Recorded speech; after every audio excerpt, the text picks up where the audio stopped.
Shalom semuanya, hari ini kita ada di tanggal 18 April tahun 2020. Kita bersyukur atas anugerah Tuhan, kita boleh berkumpul lagi. Semua itu karena tangan Tuhan, kasih Tuhan, anugerah Tuhan begitu dahsyat dan luar biasa. Kita mau baca di Mazmur 23. Saya ajak kita semua kita baca firman Tuhan di Mazmur 23. Dikatakan bahwa 1-6 kita baca pertama, Tuhan gembalaku yang baik. Mazmur Daud, Tuhan adalah gembalaku, tekan kekurangan aku. Kalau kita lihat di Mazmur 23 dengan keadaan saat ini, COVID-19, kita percaya bahwa Tuhan adalah gembala kita. Tuhan adalah bukan hanya penolong, penjaga, pelindung, tapi Tuhan adalah Allah yang hidup, Allah yang luar biasa, Allah yang berkarya dalam kehidupan kita. Dan bukan hanya Tuhan berkarya dalam kehidupan kita, tapi bagaimana Tuhan adalah Allah pencipta kita. Jangan lupa kita memuji, menyembah Tuhan, bersyukur. Dan segala sesuatu percaya Tuhan akan bekerja dalam kehidupan kita. Tuhan akan menolong kita, Tuhan akan berikan kemampuan. Karena sekali-kali pun Dia tidak pernah memberikan satu percobaan, ujian melebihi daripada proses kehidupan kita. Percaya Tuhan akan berikan ke jalan keluar, kekuatan yang luar biasa. Ayat 2, Ia memberikan aku di padang yang berumput hijau, Ia membimbing aku ke air yang tenang. Ini dikatakan bahwa bagaimana Tuhan mau kita memiliki gaya hidup doa, pujian, penyembahan saat teduh kayak gitu. Bagaimana Tuhan berkarya dalam kehidupan kita. Tuhan mau kita memiliki hubungan yang terus menerus. Kayak kita minum air, bukan hanya kita minum pagi hari kayak unta kayak gitu, minum sekaligus terus besoknya baru kita minum lagi. Tapi bagaimana kita minum terus menerus, artinya punya hubungan yang terus menerus, continue tense. Satu hubungan yang berlangsung terus. Mungkin kadang-kadang kita bekerja atau bagaimana, tapi kita fokus pada pekerjaan. Tapi pada saat kita lagi kosong atau bagaimanapun, kita bangun tetap ingat renungkan firman Tuhan siang dan malam kayak gitu. Ingat, selalu ada kesempatan, selalu ada jalan keluar. Segala sesuatu, 5 roti dan 2 ikan bisa kasih makan 5.000 orang. Artinya tidak ada kata terlambat, tidak ada kata yang tidak mustahil. Bagi Tuhan semua itu bisa terjadi. Ingat, kalau kita lihat Sadrak, Mesak, dan Abednego, waktu dia disuruh menyembah patung tapi dia nggak mau, dia sembah Allah yang hidup kayak gitu. Dia bilang apa? Tuhan, kalau memang dia dimasukkan di perapian yang berapi-api itu, dia bilang kalau dia sampai gosong atau bagaimanapun hangus atau habis, dia bilang itu semua terjadi sekehendak Tuhan dan aku tetap menyembah Tuhan. Aku selamat pun karena kemuliaan nama Tuhan. Tapi Tuhan melindungi, menyertai Sadrak, Mesak, Abednego. Tuhan berkati. Dan kita lihat bagaimana Tuhan adalah gembalaku, tak akan kekurangan aku. Di ayat 1 tadi, bagaimana Tuhan memberikan sebuah kesempatan dalam kehidupan Daud ketika dia melakukan kesalahan. Tuhan berikan kesempatan. Memang dia akan mengalami pedang dalam kehidupan keluarganya kayak gitu. Dimana anak pertama yang meninggal kayak gitu. Yang kedua ada Salomo kayak gitu yang Tuhan siapkan. Artinya dalam kehidupan kita ini Tuhan senantiasa memberikan kita kesempatan yang baru.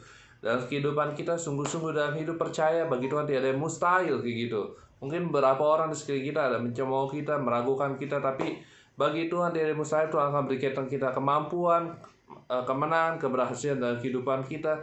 Yang penting adalah Ia memberikan aku di padang yang berumput hijau, yang membimbing aku ke air yang tenang. Ini berbicara tentang bagaimana hubungan kita dengan Tuhan. Kita memiliki hubungan yang erat, intim, dan itu membuat kita menjadi kuat, membuat kita menjadi pribadi yang segar kayak gitu. Hari-hari ini kalau kita memiliki pikiran yang jernih, supaya pikiran kita jernih, inovatif dan brilian, kita harus apa?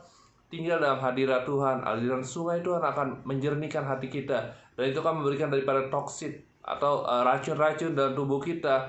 Makanya kalau Tuhan bilang suruh kita ampuni, maafkan ya maafkan, tetap kita lakukan.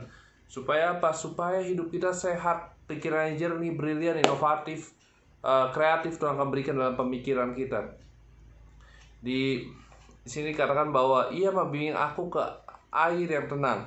Membimbing ini artinya jangka pendek kayak gitu. Lain halnya kalau kita wisuda. Kalau wisuda itu jangka panjang. Kalau bimbingan terus menerus, kayak kita dikasih PR, tugas, dan itu yang terus menerus kita pelajarin, latihan kayak gitu. Ia memberikan aku di padang yang berumput hijau. Rumput itu artinya saya bilang itu dari pohon yang pendek kayak gitu, atau suatu daun yang pendek, artinya suatu hal yang kering dan diketiup angin, atau bunga dia mekar dan ketika itu dia layu ketiup angin. Artinya kehidupan kita bisa kapanpun jatuh atau bagaimanapun menghilang. Artinya apa? Nah, itu kita harus berharap di sana sama Tuhan. Tuhan akan berikan kita kekuatan yang baru. Nah, di ayat 3 tadi saya bilang, ia menyegarkan jiwaku, ia menuntun aku di jalan yang benar oleh karena namanya. Artinya apa? Dalam kehidupan kita Tuhan akan sertai setiap langkah kita. Tuhan akan berikan kita kesejahteraan kayak gitu. Ia akan menyegarkan jiwa kita, ia menuntun aku di jalan yang benar. Tapi cari dahulu kerajaan Allah dan benar, semua itu akan ditambahkan dalam kehidupan kita. Percaya Tuhan akan menuntun, membimbing kita meraih keberhasilan dalam kehidupan kita. Di ayat 4 dikatakan bahwa sekalipun aku berjalan lembah kekelaman, aku tidak takut bahaya, sebab engkau besertaku, gadamu dan tokatmu itulah yang menghibur aku. Nah, artinya dalam hari ini dikatakan bahwa Tuhan memberikan kita tongkat. Tongkat itu merupakan ajaran, didikan, dan gada itu merupakan perlindungan kayak gitu. Ketika ada serigala, Tuhan menyediakan apa? Gada untuk mengusir serigala itu. Artinya apa? Tuhan menyertai kita. Tuhan menuntun kita pakai tongkat, artinya bukan kita mau dipukulin sampai mati, tapi bagaimana Tuhan mengajar, mendidik anak-anak yang dikasihnya sama seperti orang tua. Dia mengajar anak-anaknya supaya anak-anak menjadi anak-anak yang berhasil, disiplin dalam kehidupan dia, mereka sukses meraih apa yang mereka impikan kayak gitu. Nah, dalam hal ini dalam kehidupan kita percaya Tuhan akan memberikan kita kemampuan, penyertaan Tuhan, penghiburan, kasih Tuhan selalu hadir dalam kehidupan kita. Tuhan akan menyempurnakan kehidupan kita. Karena kata sekalipun artinya tetap ada kayak gitu. Sekalipun itu tetap ada kayak gitu. Sekalipun otak tidak terlihat, otak itu tetap ada. Sekalipun Tuhan tidak terlihat, Tuhan tetap hadir dalam kehidupan kita, menyertai, berikan kita kemenangan, keberhasilan, dan kekuatan dalam kehidupan kita. Di ayat 5, engkau menyediakan hidangan bagiku di hadapan lawanku. Engkau mengurapi kepalaku dan minyak pialaku penuh melimpah. Artinya apa? Tuhan menyertai kita, mengurapi kita. Ketika bangsa Israel mau keluar dari Laut Merah kayak gitu, di belakang mereka bangsa Mesir kayak gitu, di depan mereka ada laut kayak gitu. Dan Tuhan menyertai, memberikan mereka jalan keluar. Tuhan buat laut itu terbelah jadi dua. Tuhan memberikan jalan keluar dalam kehidupan kita. Tuhan memberikan kita jalan keluar. Tuhan memberikan kita pengurapan, inovatif, kehidupan yang bukan hanya biasa-biasa, kehidupan yang luar biasa yang berkemenangan. Hari-hari ini supaya kita tetap kuat, andalkan Tuhan. Percaya Tuhan sanggup memberikan kita pembelaan, perlindungan, penyertaan Tuhan. Sekali kita beri kemuliaan bagi Tuhan kita. Tuhan yang kita kenal, Tuhan yang dahsyat kayak gitu, Tuhan yang luar biasa kayak gitu.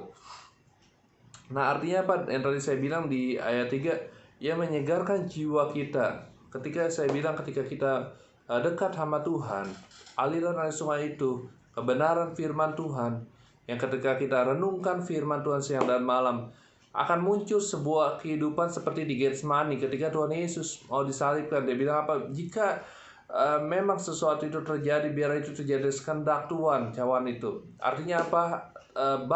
Tuhan Yesus pada saat mau disalibkan, dia juga menyerahkan kepada Tuhan. Apapun yang terjadi dalam kehidupan kita, andalkan pada Tuhan, berserah pada Tuhan. Tuhan pasti akan menyertai kita.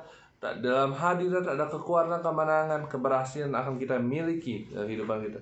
Ayat 6, kebajikan kemuliaan belaka akan mengikuti aku seumur hidupku, dan aku akan diam dalam rumah Tuhan sepanjang masa.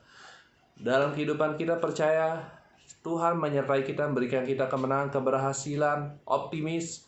Ingat COVID-19 ini hanya sementara, dan segala sesuatu ini Tuhan mau kita membangun sebuah komunitas, sebuah unity, kesatuan, saling menguatkan, membangun. Tuhan menyertai kita. Yeremia 29:11.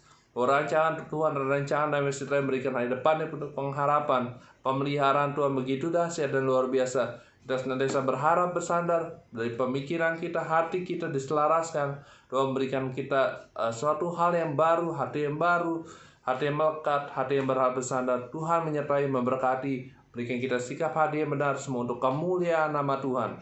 God bless you buat semuanya.